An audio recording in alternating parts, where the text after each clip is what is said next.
Bonjour à tous et merci de rester fidèles aux 12h30 de RTI2. À la une de l'actualité, dans notre portrait de ce jour, nous irons à la rencontre de Yao, ce photographe qui est devenu restaurateur par contrainte. Et puis en Guinée-Conakry, des manifestations contre la junte au pouvoir depuis septembre 2021 ont paralysé ce jeudi 28 juillet, la capitale faisant un mort. Yao est un restaurateur spécialisé dans la viande de brousse. D'ethnie baoulé, M. Yao est installé dans le nord de la Côte d'Ivoire, précisément à Gbon, dans le département de Boundiali, région de la Bagoué. Tous les habitants et autres fonctionnaires de la région mangent chez Yao à midi. Mais s'il est devenu restaurateur, c'est bien par un concours de circonstances, lesquelles les réponses dans ce portrait signé Alassane Parguin Drabo. Ce matin, Yao a la nostalgie de son ancien métier, celui de photographe. Ça, c'est tel appareil de photo minute. Et puis ça, c'est les photos 36 poses. Bon, supposons, il faut, souvent, je peux couper même le cliché. Si le client, c'est urgent pour faire ses pièces, s'il met le pellicule, je découpe le pellicule et puis il l'a pour le client pour qu'il puisse faire ses pièces. Il embrasse très vite la photographie avant d'en devenir expert. À l'époque, la photographie en couleur n'existe pas encore. Il est une star dans la Bagoué avec ses photos en blanc-noir aux qualités impressionnantes.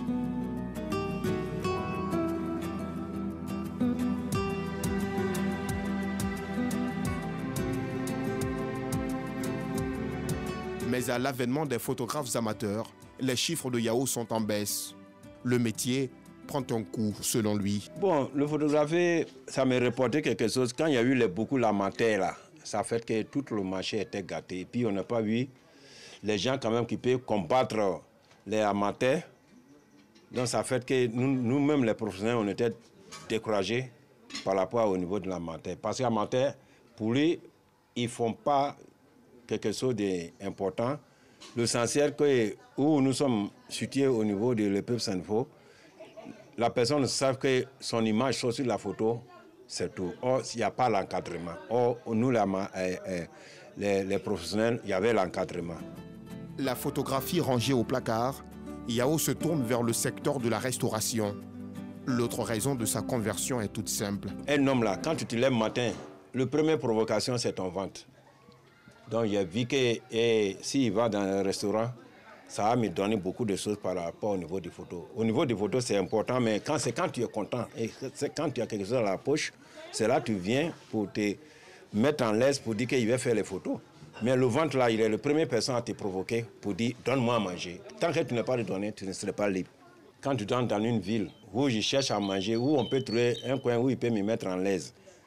Et c'est ça qui a fait que beaucoup d'hommes ont connu chez moi pour dire qu'en tout cas, si tu arrives chez M. Yao, tu trouves tout à manger. Viande de brousse et puis viande de poisson. Depuis 1990, c'est dans la restauration qu'il exerce. À Gbon, ce petit village de la région de la Bagoué, au nord du pays, il est considéré comme le spécialiste de la viande de brousse. C'est ma première fois, c'est parce que c'est de bouche à oreille par mes collègues qui viennent souvent ici. Comme on vient en mission ici sur Tengrera, puis on repasse sur Abidjan, on dit qu'il y a une bonne restauration ici. Enfin, j'ai mangé, j'ai apprécié, en tout cas c'est bon, c'est délicieux, c'est bien. Surtout l'accueil est parfait et puis bon, la réception et tout ça, donc c'est très bon. Je mange ici depuis longtemps, bon, les plats sont bien faits, c'est bon. Moi, ça me fait 2 ans que je suis à Gbon et il faut dire que toutes les fois que j'ai envie de manger de la viande de brousse, je viens vers les locaux de M. Yao. Voilà, il nous confectionne de bons plats. Et c'est ce qu'on a l'habitude de manger ici. C'est très bon. Vraiment bon. Vraiment bien. Et ça, c'est un lapin. Ça fait 5 000 francs le plat. Je pense que c'est bon. Grâce à son métier de restaurateur, Yao a à son actif d'importantes réalisations. Au niveau de la restauration, il y a eu les enfants qui sont partis dans l'autre côté. Au niveau des États-Unis, ils font les études là-bas. Aujourd'hui, où je n'étais pas là, d'ici 1 an, il y a un qui sort comme avocat. Il a construit certaines maisons et c'est un hôtel qu'il a construit.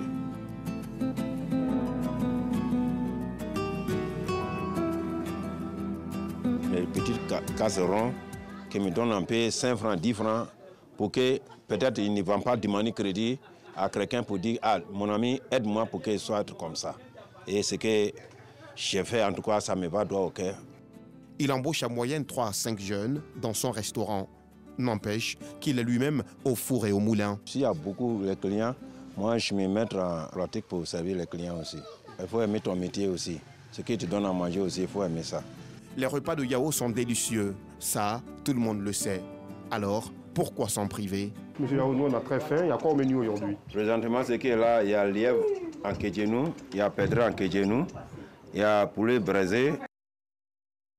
Au chapitre éducation, la ministre de tutelle, Mariatou Kone, informe les parents d'élèves que la phase pilote de l'opération d'orientation et d'affectation en ligne des élèves en classe de seconde dans l'enseignement général a démarré le jeudi 28 juillet 2022 à 23h59. Et cette opération prendra fin le samedi 6 août 2022 à 23h59 sur tout l'étendue du territoire national. Et selon cette note de la ministre, sont concernés par l'orientation et l'affectation en classe de seconde tous les élèves de 3e remplissant les conditions d'orientation à l'enseignement général qui sollicitent les établissements publics ou privés des directions régionales, à savoir Abidjan 1, Aboasso, Korogo, Soubré et Yamsoukro. Au grand marché d'Adiaké, tous les mercredis, marchands et acheteurs de produits vivriers venant des différentes localités du département se donnent rendez-vous pour des échanges commerciaux. Mais parmi ces commerçantes, parmi ces femmes, certaines viennent de la capitale économique pour s'approvisionner. Joël Gosset les a rencontrées pour vous.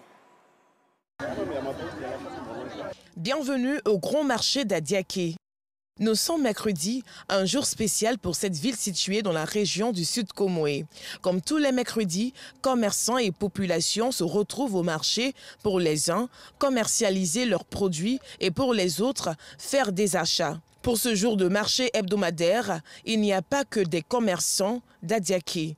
Ces vendeuses de pâtes de manioc sont venues d'Abidjan pour écouler leurs marchandises, mais aussi pour s'approvisionner. Je suis venue à Adiaké, venue payer les plats calés pour aller vendre à Abidjan.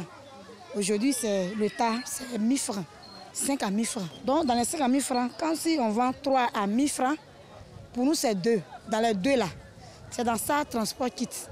C'est dans ça, les petits sachets là, ça quitte. Poubelle là, transport, tout. Ces commerçantes venues de la capitale économique achètent entre 15 et 25 sacs pour un montant de 15 000 francs l'unité. De la main que c'est comme ça là, les tatas là, tu mets. C'est comme ça, les dames là viennent, et puis nous on paye sachet, et puis on donne, puis ils attachent pour. Les femmes quittent ça dans les campements. Voilà, c'est dans les campements qu'ils quittent pour envoyer ça ici. Donc c'est dans les mains, nous on paye ça ici. Pour d'autres vendeuses également venues d'Abidjan, s'approvisionner à Adiaké est une affaire de génération. Nos mères venaient s'approvisionner au marché d'Adiaké. On les suivait toutes petites. Aujourd'hui, nous assurons la relève. C'est avec ce commerce que nous payons la scolarité de nos enfants et payons nos loyers. Vakaba Sissé livre les pâtes de manioc tous les mercredis au marché d'Adiaké. Cela depuis bientôt 10 ans. Le mardi soir, je vais les chercher en brousse, à Boutou, puis je viens. Ce transporteur n'approvisionne pas que le marché d'Adiaké. Les femmes qui quittent Abidjan, je viens les recenser encore pour faire partie d'Abidjan encore. Chaque quartier a son prix. Je prends Bobo là à 2000. Mais dans ces 2 jours-là, à cause des péages, on a mis 250 sur les sacs. Un sac à 2250. Pour moi, si, c'est 1500. De Pela-Anani, Yukan Makori, c'est le même prix. Là, maintenant, de Adjamé, maintenant, Yukan Bobo, à Nyama, c'est le même prix. Après avoir chargé son camion dans les villages de pâtes de manioc, Vakaba les transporte ensuite au marché d'Adiaké sans que les commerçantes ne lui déboursent de l'argent. C'est après la vente qu'il encaisse son argent de transport de la marchandise. Mais la tâche n'est pas toujours aisée.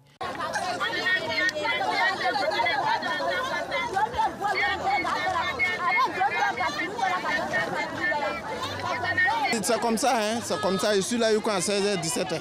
souvent dit non, ça ne va pas trop d'abord d'attendre. Les femmes d'Abidjan n'ont pas encore donné l'argent, les clients d'Abidjan. Au marché du mercredi à Adiaké, on trouve aussi des vendeuses venues des hameaux et des villages voisins, mais également celles des quartiers les plus reculés de la ville. C'est le cas de Mariama, qui est à son premier marché du mercredi. Déjà à mi-journée, elle trouve le marché dur. Pour la première fois, je suis sortie, mais vite, il n'y a pas rien dedans. Il n'y a rien dedans. Ça ne va pas. Les motobennes, là, on prend ça à 85 000. Si tu as fait tous les dépenses là, avec moulin, les gens qui taillent, les gens qui lavent là, ça n'arrange même pas. Je viens d'arriver chez mes parents. Maintenant, c'est ça qu'on fait chez mes parents là-bas. C'est à cause de ça, moi aussi, j'ai essayé pour amener au marché. La première cliente qu'elle reçoit se plaint, elle aussi, du prix excessif des produits sur le marché. Quand on attache là, normalement, ça doit être gros. Ça est trop petit. À un moment, on payait 9 à 2 000, 4 à 1 000 francs. Mais dans 2 jours, on paye 5 à 1 000 francs. Et papa, trop beaucoup, il peut payer pour 30 000 comme ça. Et puis arrivé à Abidjan, nous aussi, on vend en détail. À Adiaké, en plus du marché du mercredi, il y a aussi celui du dimanche de Kakokro, village situé à environ 6 km de la ville. Les jours ordinaires, le marché d'Adiaké reste presque vide. D'Adiaké, rendons-nous dans l'ouest de la Côte d'Ivoire où les femmes de Bloloquin, exerçant dans le domaine du vivrier, réunies dans diverses associations, veulent aussi booster leur autonomisation. Elles décident de se mettre ensemble. Pour cela, elles veulent des fonds pour financer leur activité génératrice de revenus. La cérémonie de lancement de leur activité qui s'est déroulée à Bloloquin a été parrainée par le sénateur Doua Keïta Edouard et leur a prodigué des conseils et a offert du matériel et des numéraires. Le compte-rendu de Ève Boué à Bloloquin. Les femmes commerçantes des vivriers ou exerçant des petits commerces à Bloloquin rencontrent des difficultés dans l'exercice de leur activité. Des soucis liés entre autres au coût des denrées, au transport, à l'approvisionnement des marchés et à l'accès aux fonds de financement. Vraiment, on ne se retrouve pas. Puisque quand je vais à Abidjan, je prends les sacs d'oignons là, on me donnait, avant on me donnait à 8 500. Bon, quand je venais, je fais plus d'en gros à mes soeurs, je pouvais les donner comme ça à 10 000, puisque le transport aussi qui dit. Mais aujourd'hui là, quand je vais à Abidjan, on me dit que oignons les 10 000. Les choses sont chères, on ne sait pas ce qu'on a touché, on ne sait pas ce qu'on a fait. Souvent aussi quand tu as la côte aussi pour demander crédit aussi. En tout cas, vraiment, c'est dur pour nous. Pour adresser ces différentes préoccupations, les associations des femmes commerçantes des vivriers nommées Genito et Sinikia unissent leurs forces pour promouvoir la cohésion sociale et l'autonomisation des femmes. Le groupe s'appelle désormais Genito Sinikia. Il est installé officiellement par les autorités locales sous le parrainage du sénateur Joaquin Edouard. Ces femmes, conscientes des défis qui les attendent, veulent des fonds pour financer leur activité. On a besoin de l'argent pour nous aider. Financement, on va pour nous aider. On est là, on est pauvres. Nos maris là, ils n'ont rien. La première dame, on veut que les premières dames n'aient qu'à nous aider. Maman Domine Pouattara, on a besoin d'elle-même. Le parrain leur prodigue des conseils, les exhorte à toujours promouvoir la cohésion sociale et les rassure qu'elles seront soutenues par une augmentation des fonds FAFSI dont bénéficient déjà les femmes des Bloloquin.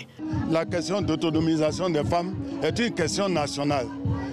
Celle pour laquelle la première dame s'est engagée depuis les premiers jours de l'avènement du pouvoir du président Ouattara. Elles en veulent, elles en ont eu. Elles en veulent plus et elles en veulent dans des conditions plus encourageantes. Et justement, pour les encourager, le parrain offre à ces femmes 50 chaises en plastique, une bâche de 14 mètres et une enveloppe de 500 000 francs CFA. Hors de nos frontières, en Guinée-Conakry, des manifestations contre la junte au pouvoir depuis septembre 2021 ont paralysé ce jeudi 28 juillet la capitale, faisant un mort, selon les organisateurs de ce mouvement de rue marqué par des heurts entre manifestants et forces de l'ordre, alors que l'Organisation des États ouest-africains affirme avoir convaincu les militaires de réduire la transition de 3 à 2 ans. Au Sénégal, à Dakar, les élections législatives du 31 juillet 2022 se préparent avec des acteurs divisés dès l'entame du processus électoral. Le pays qui est entré dans la période de la pré-campagne vendredi dernier retient encore son souffle. Voilà, c'est tout pour aujourd'hui. Merci et rendez-vous demain 12h30 sur RTI2.